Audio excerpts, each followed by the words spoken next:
Hey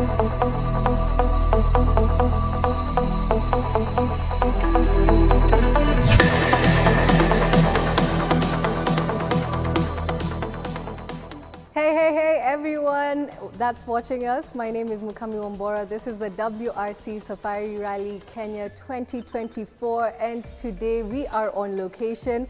We have a very special guest. We're used to talking to the drivers and asking them about this special relationship that they have with the navigators. Well, today we are talking to a navigator. We want to hear from them exactly what it takes for a driver to actually win the WRC and the teamwork it requires to make it happen. We are here at the Karan Patel Racing and we'll be talking to Tauseef Karan, his navigator. Karibu sana. Now, people just hear the word navigator, and most of the time we just see the driver being interviewed. It'll be really good for you to give us some insight on what it really means to navigate. Like, what is your role? Well, yeah, what you said is true. Everyone is always after drivers. They forget that co-drivers play an equal part in the car. I believe that without us, they'll not be able to drive to their maximum.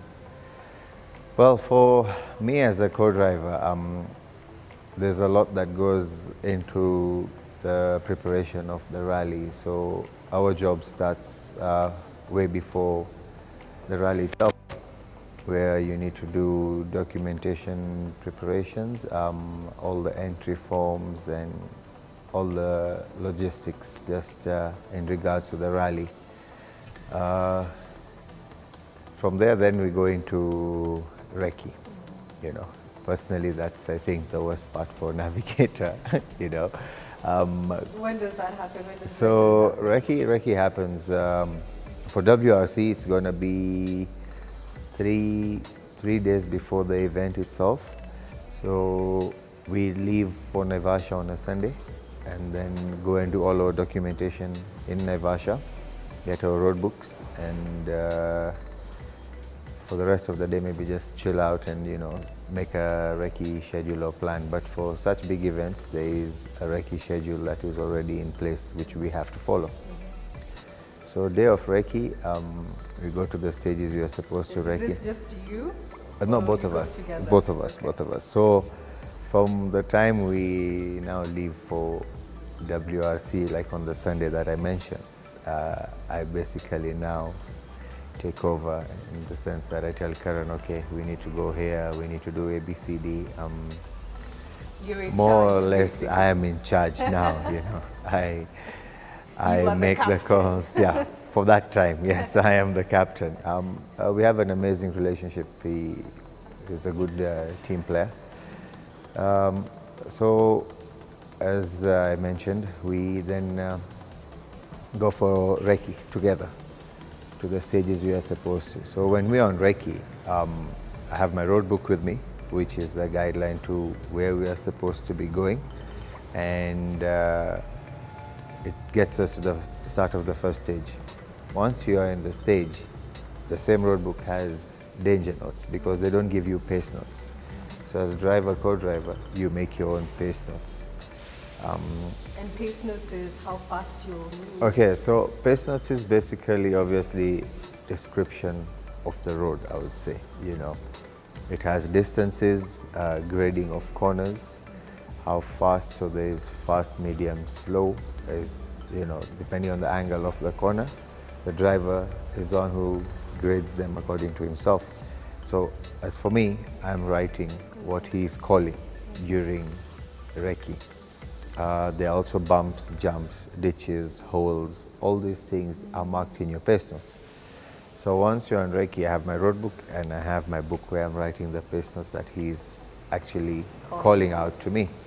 Yeah, and that's why I said But you'll it's have like. to remember the next day when the race starts. Well, obviously you have the book with you, Yeah. so you are just calling what he wants to hear, and it's like a chemistry. Over time, you understand how fast or how slow or with what tone to call what instructions. So he knows how serious it is.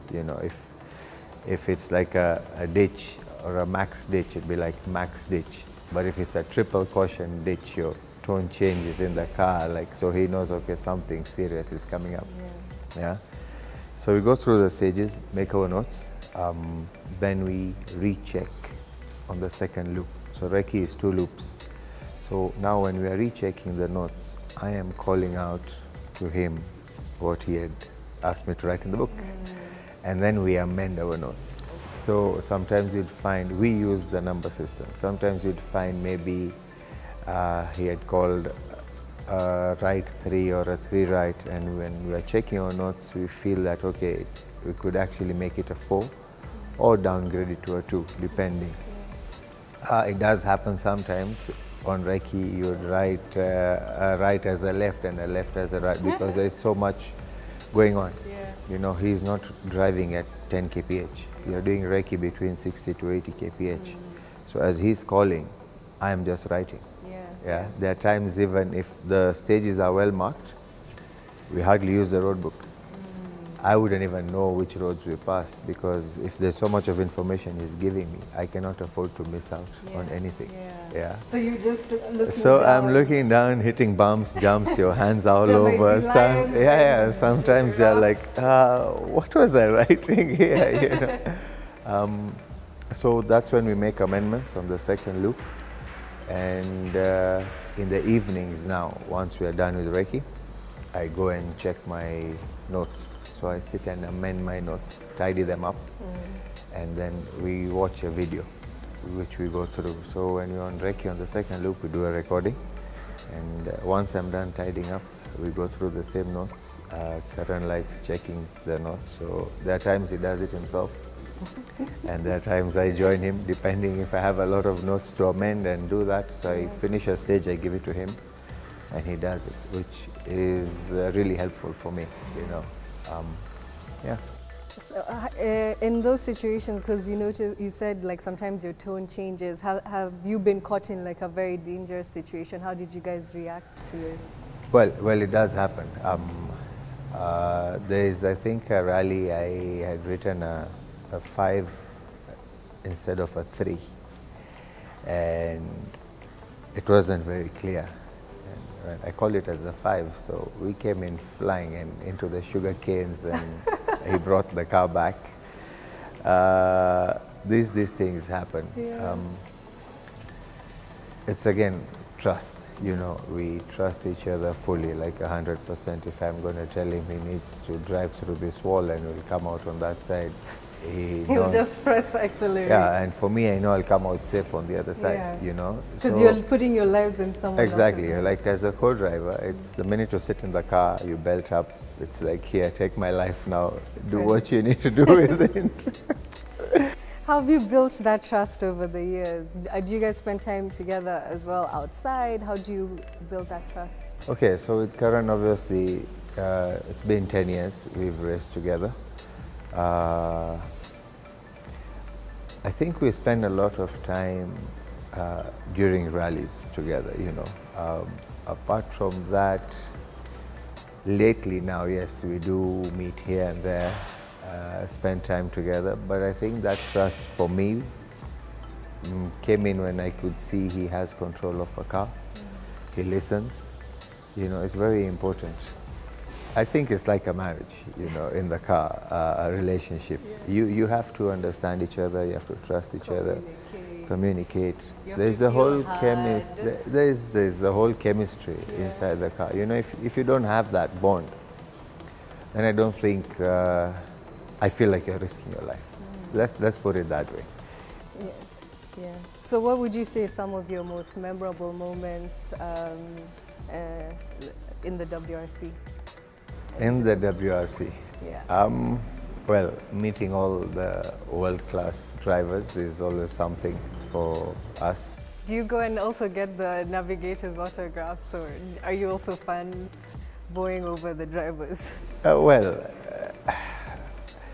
I'll to say the truth, like, I don't know if I personally have taken anyone's autograph, but It's nice to meet all of them. Exchanging notes with the co-drivers is a big thing for me. You know, you learn a few tips from them, meeting them, understanding how they do their things at that level. And I think we've met them now maybe 4 or 5 years. So now it's like we've become boys. Yeah, James. Yeah, something like that. And you know, at the end of last year, you guys became the ARC champions for 2023. You were also went for the awards. What was that, going on stage and receiving those accolades from the FIA? That was actually out of this world. I don't think it had hit me that we were champions till I stood on that stage and received my award in Baku. Here it just felt like a dream. You know, okay, we've won championships, we have our moments, we celebrate. And then when we got there is when I was like, okay, we are here with the big boys. So we've done well for ourselves. I don't think it's the end for us though. I feel like we want more, and we both have the same drive. More achievements, bigger platforms if possible. But for now, we try and maybe defend our ARC title, do well in WRC, and then we see from there. Yeah. And just before I let you go, do well in WRC. For you, what does that mean as a navigator? What are you hoping that you can accomplish to know that you've done well at the WRC? I think I've said this before, but a top 10 overall would be amazing. And in our class, if we can do a top 3, that's a great achievement. I mean, we'd like to win it, but top 10 and overall and top 3 in our class would be a great achievement for us. Okay. Yeah. Thank you so much for coming here, speaking to us, giving us insight on what it really takes to be a navigator. Well, that's it for us here at the WRC Safari Rally Kenya. That was Tauseef Karan Patel's navigator for the ARC as well as next month's WRC 2024. My name is Mukami Wambora. That's it for us. We'll be back next time. Ciao.